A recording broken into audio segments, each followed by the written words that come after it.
You have 30 seconds to look at questions 1 to 6.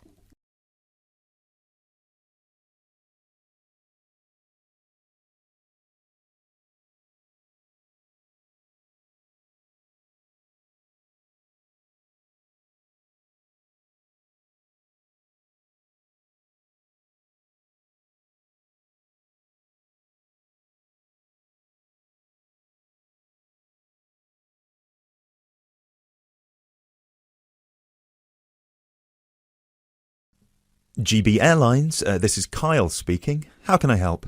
Hi, my name is Matt Walsh. I'm calling on behalf of Mr. John Sparrow to claim expenses for a delay in his flight last week. Good morning, Mr. Walsh. Thank you for calling. Could you please tell me the flight number and the date of departure? The date of departure was the 24th of January, 2016. I'm afraid I don't have the flight number in front of me at the moment. Okay, that's all right. One moment. Could you tell me where was Mr. Sparrow departing from? He was departing from Athens.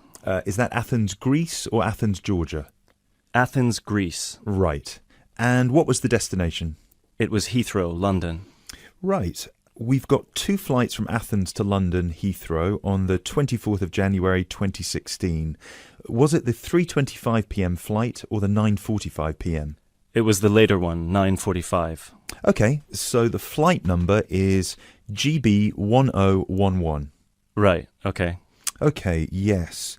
I can see that Mr. Sparrow's flight was cancelled and he was booked on the next flight on the 25th of January at 3:25 p.m. Is that correct?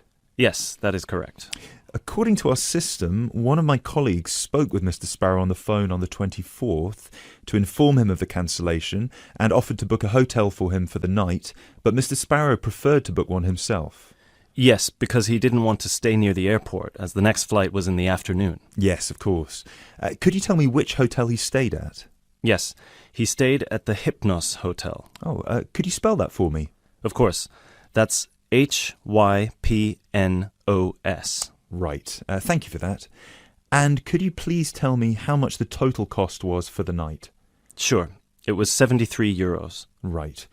Do you have a copy of the receipt for that? Yes, of course. Would you like me to send it to you? Yes, please. Can I email a picture of it to you? Absolutely. The email address is refunds@gbairlines.co.uk. Great, thank you. No problem. Were there any other expenses you wish to claim? Actually, yes. There was also the taxi ride to the airport and the taxi ride back the next day. Right. And what was the total cost?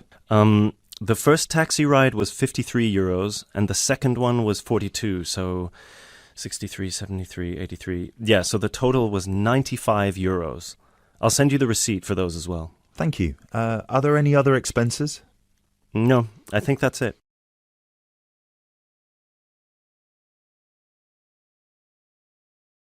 You now have 30 seconds to look at questions 7 to 10.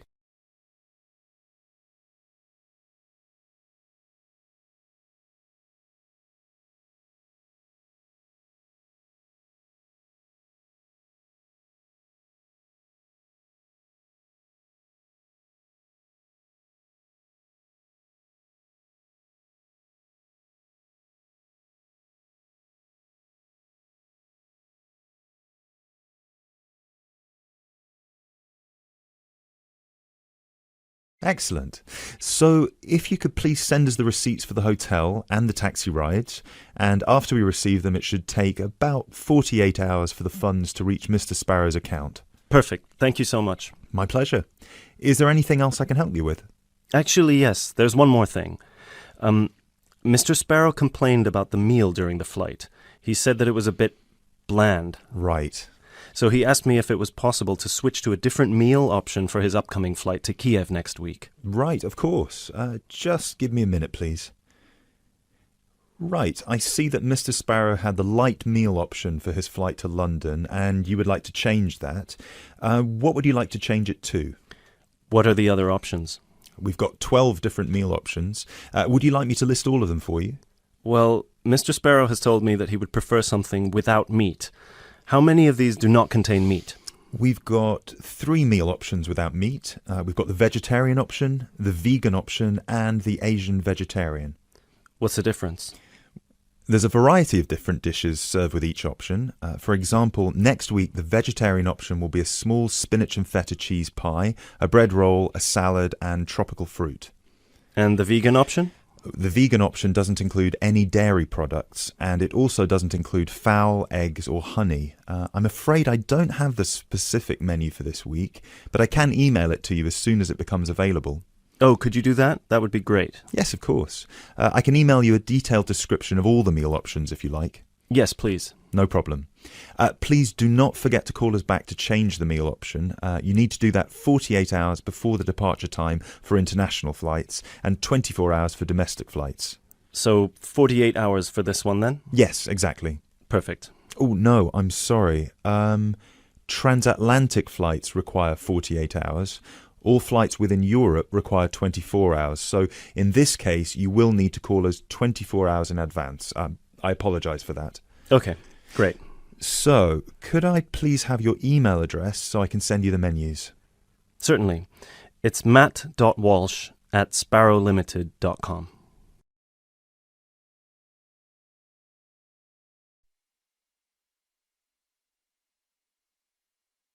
Listen carefully.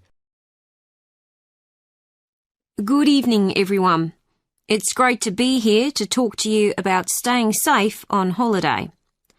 Before I came this evening, I did a little research on where students like to go for their holidays and came up with 2 different regions, Latin America and India. So, I've been looking at the crime figures for both areas, and I thought I'd start by talking a bit about that. Then I'll give you some advice about how to avoid becoming a victim of crime. Okay, first of all, let's look at what kinds of crime are committed most in different regions. Okay, I'll start with India. Generally, India isn't thought of as a dangerous place for individuals, but there has been an increase in handbag theft in recent years. So keep an eye on your bag when you're out in the street. Right. Now, let's look at Latin America. Of course, you do realise that not all Latin American countries are the same, but it is true to say that guns are used in a high percentage of crimes across the region. Looking at the figures, it seems that gun crime is a serious problem throughout. I can see some of you are thinking that it all sounds rather dangerous, but I know lots of people who've been there and had a really great time. They followed advice from the authorities, like making sure they didn't wear expensive jewellery in the street. And I'd certainly advise anyone travelling to Latin America to do the same. Another thing you should be careful of is not to go to lonely places at night. But of course, that's the same anywhere. But I must say, you do have to be very careful in some parts of Latin America when you take your money out of a cash machine. Sometimes you find that thieves stand very close to people at cash machines and take their money as it comes out. Okay, so now I'll finish by talking a little bit about India. I've actually been to India, and I didn't have any feeling that it was dangerous at all. First of all, I went on an organised tour with a group of people. This is definitely the best way to go because it's so much safer. I mean, I didn't go anywhere without the group, and we had a tour guide who spoke the local language and knew the area. In fact, I remember now, she warned us not to go off with strangers, even if they seem nice and friendly. But again, you wouldn't do that at home either, would you?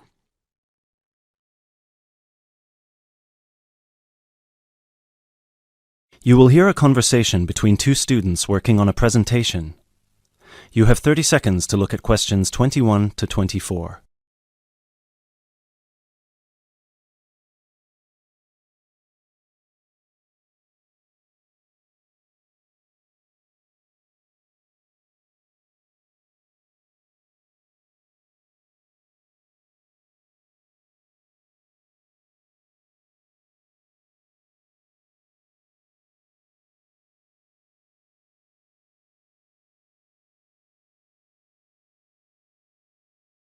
Hey Chris, thanks for coming. Are you ready to practice our presentation for tomorrow? Yeah, just give me a moment to switch on my laptop. There we go. Okay, what do you think? Wow, that actually looks really nice. Well done. So I've put the title up here in the middle, Reasons People Move Out of Their Parents' Homes.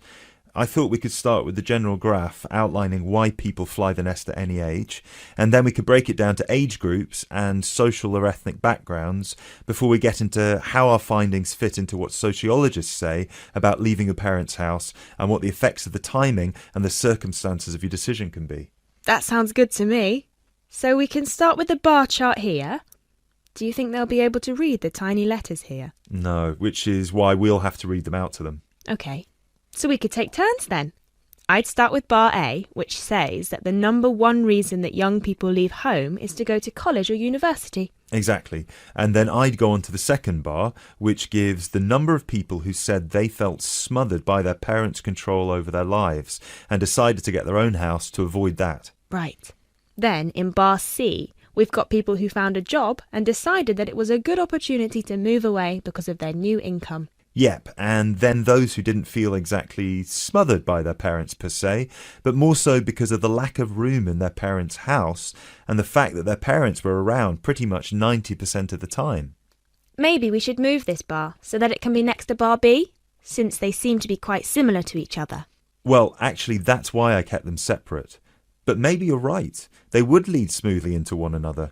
So that means that jobs will now be bar D and bar E. Bar E is about those who moved because of their partner or spouse. Right.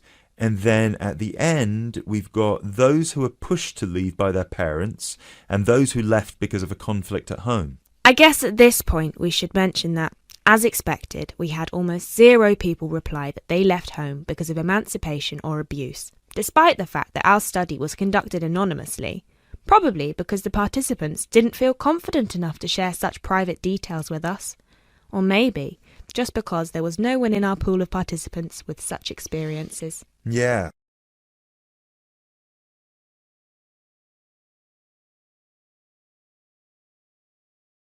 Now listen and answer questions 25 to 30.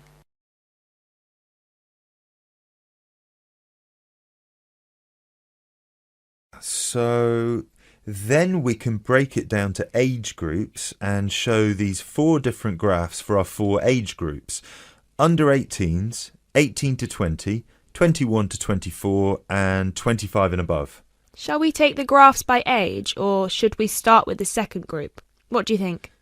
Because we haven't got that much data on under 18s, and starting with 25 and above would also feel a bit strange to me, seeing as it was our second smallest group, and most participants were between 18 and 24 when they moved out of their parents' home. Yeah, you're right.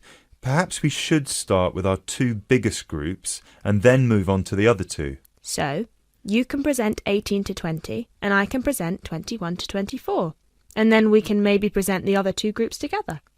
I think it's best if we present them separately, since the findings are so different. Yeah, I guess you're right. So, I can present the under 18s, and you can present the 25 and over. Perfect. Or, wait, should we do it the other way round so it flows more naturally? Yeah, sure. And then we can include a brief note at the end for those who haven't moved out yet. Yeah, great.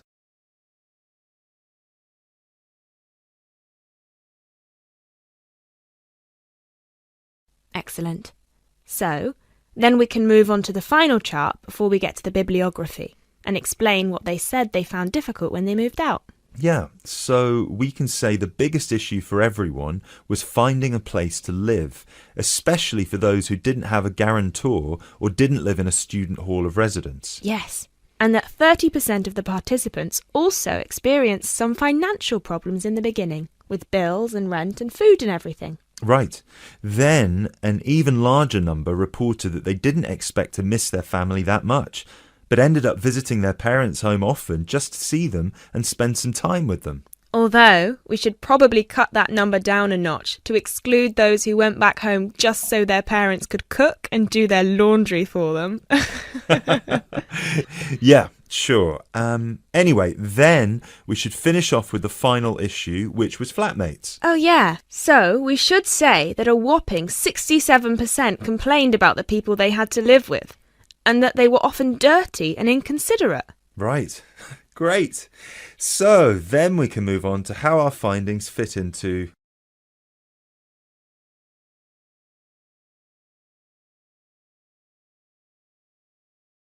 Now listen carefully and answer questions 31 to 40. Good morning and welcome to the University's Open Day and to our lecture on sports therapy.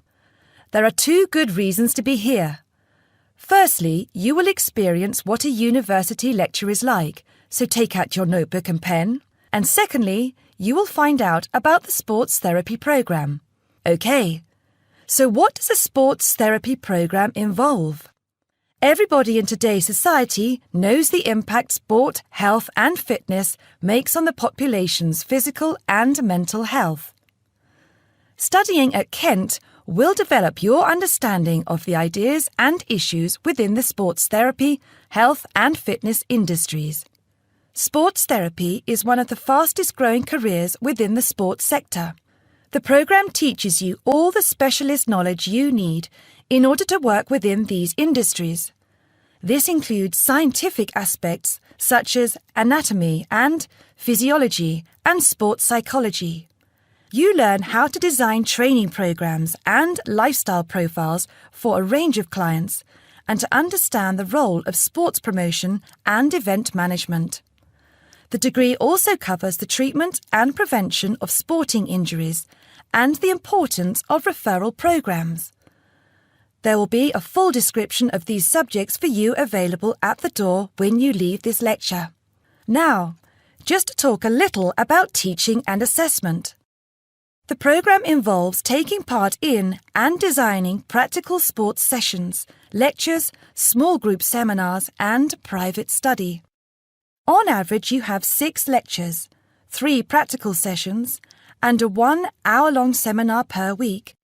And you also spend additional time developing your coaching and theoretical knowledge in real-life situations. At Stage 1, the first half of the year is assessed by 100% coursework and observed assessments. A majority of the modules also have written exams within the final half of the year, with the rest practically assessed. Stage 2 and 3 assessment varies from 100% coursework to a combination of examination and coursework, usually in the ratio 50-50, 60-40 or 80-20. You're probably wondering what career paths you can take once you've completed this degree. Well, careers can vary from employment in health and fitness clubs, sports injury clinics, sports development within local authorities, or with national governing bodies of sport, working in community leisure or sports attractions, self-employed personal trainer or sports therapist. There are some requirements you need to fulfill to enter this course. International students can qualify with the following: school certificates and higher school certificates awarded by a body approved by the university, matriculation from an approved university, with a pass in English language at GCSE O-level or an equivalent level in an approved English language test, passing one of Kent's foundation programmes, provided that you meet the subject requirements for the degree course you intend to study, or an examination pass accepted as equivalent to any of the above. In order to enter directly onto a degree course, you also need to prove your proficiency in English, and we ask for one of the following: average 6.5 in IELTS test, minimum 6.0 in reading and writing, Grade B in Cambridge Certificate of Proficiency in English, Grade A in Cambridge Advanced Certificate in English, a pass overall in the JMB/NEAB test in English for overseas students, with at least B in writing, reading and speaking modules, a TOEFL score of at least 580 written test or 237 computer test. If you haven't yet reached those standards, Kent runs a foundation course for international students, which gives you a year's academic and language training before you begin on your degree. Right, that's about it. Any questions?